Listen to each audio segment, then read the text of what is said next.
नमस्कार शेतकरी मित्रांनो, सध्याचं वर्ष जर आपण बघितलं मे पासून तर आता 20 नोव्हेंबर आहे। साधारणतः हे वर्ष शेतीसाठी अतिशय त्रासदायक ठरलेलं आहे असंही आपण म्हटलं तरी काही वावगं ठरणार नाही। कारण जर आपण असं बघितलं तर पाऊस हा 3 मेला चालू झाला होता आणि तो कंटिन्यू पाऊस राहिला होता। साधारणतः एक आपण बघितलं तर दिवाळीपर्यंत पाऊस होता, एवढा पाऊस पडला।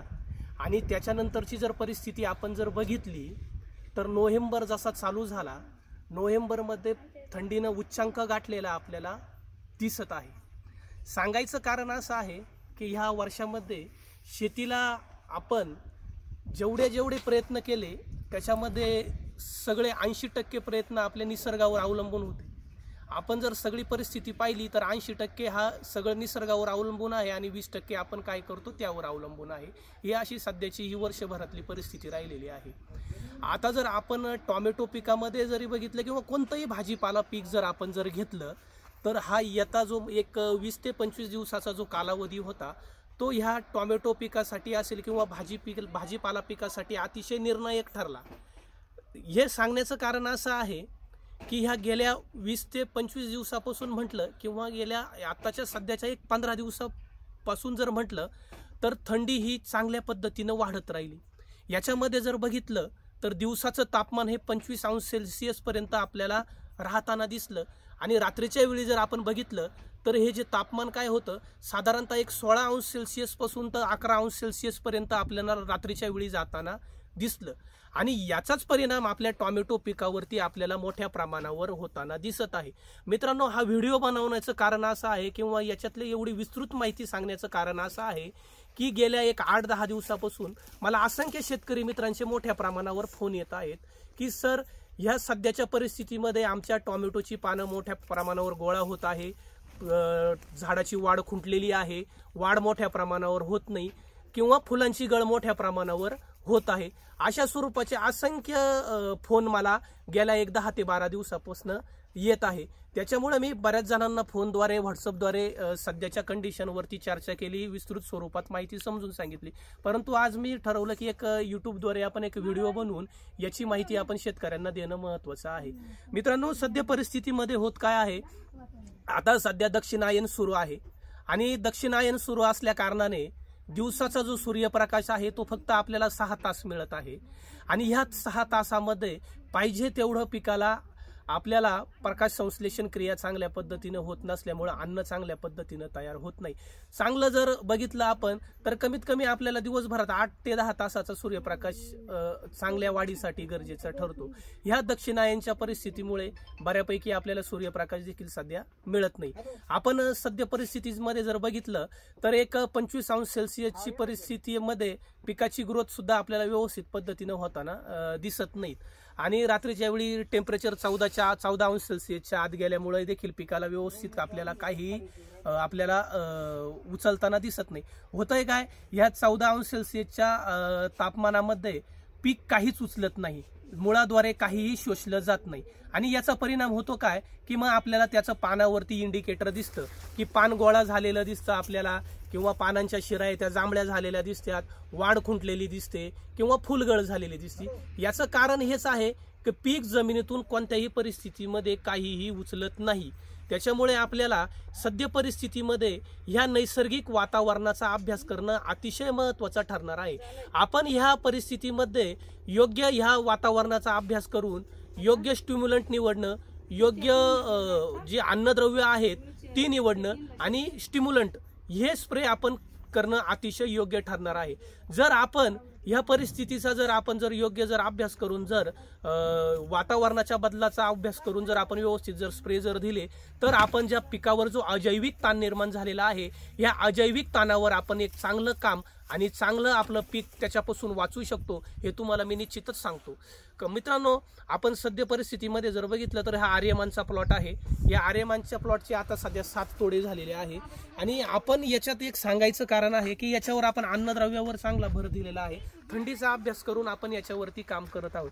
जर आपण सध्या परिस्थितीमध्ये बघितलं तर ह्या प्लॉटमध्ये हे बघा, एवढी थंडी देखील असताना फुल देखील आपल्याला चांगल्या पद्धतीनं निघालेलं दिसत आहे आणि हे इथे देखील फुल निघालेलं आहे आणि हे निघालेलं फुल देखील चांगल्या पद्धतीनं सेटिंग आपल्याला होताना दिसत आहे।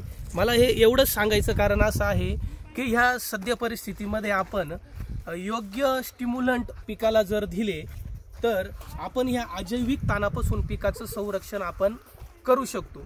महत्त्वाचं असं आहे की ह्या थंडीमध्ये नायट्रोजनची उपलब्धता देखील आपल्याला मोठ्या प्रमाणावर होताना दिसत नाही। फॉस्फरस काही प्रमाणामध्ये पिकावर आपल्याला उपलब्ध झालेला दिसतो आपल्याला, परंतु जर आपण याच्यामध्ये पोटॅश जर बघितला तर पोटॅश देखील आपल्याला उपलब्ध होताना आपल्याला दिसत नाही। कारण पोटॅश जर उपलब्ध झाला नाही तर लवकर फळ पिकलेली देखील आपल्याला दिसत नाही आणि त्याच्यानंतर बऱ्याचशा गोष्टी आपल्याला याच्यामध्ये जाणवतात पोटॅशच्या कमतरतेमुळे देखील। त्याच्यानंतर आपण NPK मध्ये जर हा होणारा बदल जरी बघितला तर आपण याच्यामध्ये NPK नंतर आपण कॅल्शियमची भूमिका देखील पिकामध्ये फार महत्त्वाची आहे। कॅल्शियम आणि बोरॉन जर ह्या कंडिशनमध्ये पिकाने जर उचलला नाही तर त्याच्यामध्ये आपल्याला वेगळ्या पद्धतीचे परिणाम आपल्याला जाणवताना दिसतात।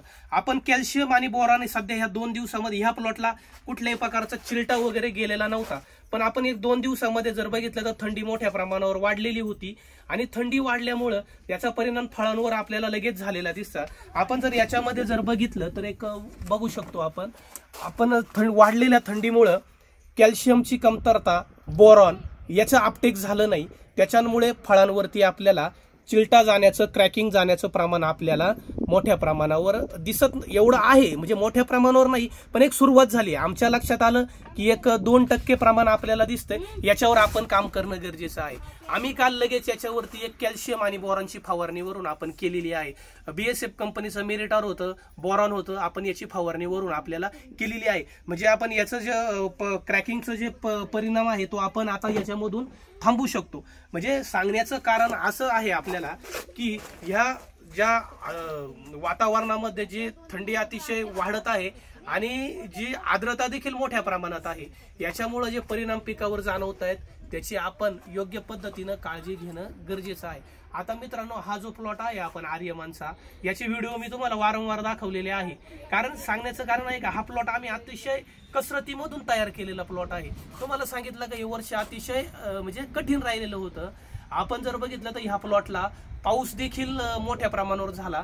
ह्या पावसाच्या परिस्थितीमधून आपण हा प्लॉट वाचवला आणि नुसतं वाचवलाच नाही तर मोठ्या प्रमाणावर त्याची फुलांची संख्या वाढवली, सेटिंग केली आणि साईज देखील केली।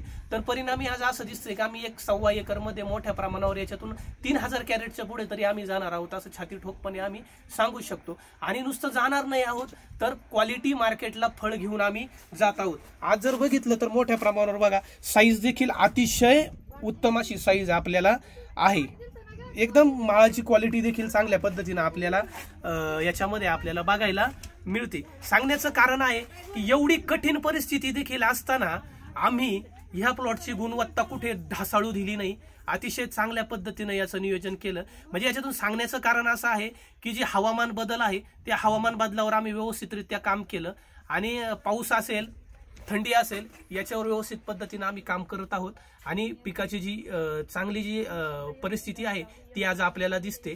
आजच्या मितीला हा उद्या संगमनेर मार्केटला माल जाईल साधारणतः 7व्या तोडामध्ये 120 कॅरेट साधारणतः असू शकतात, 120-130 पर्यंत जाऊ शकतात।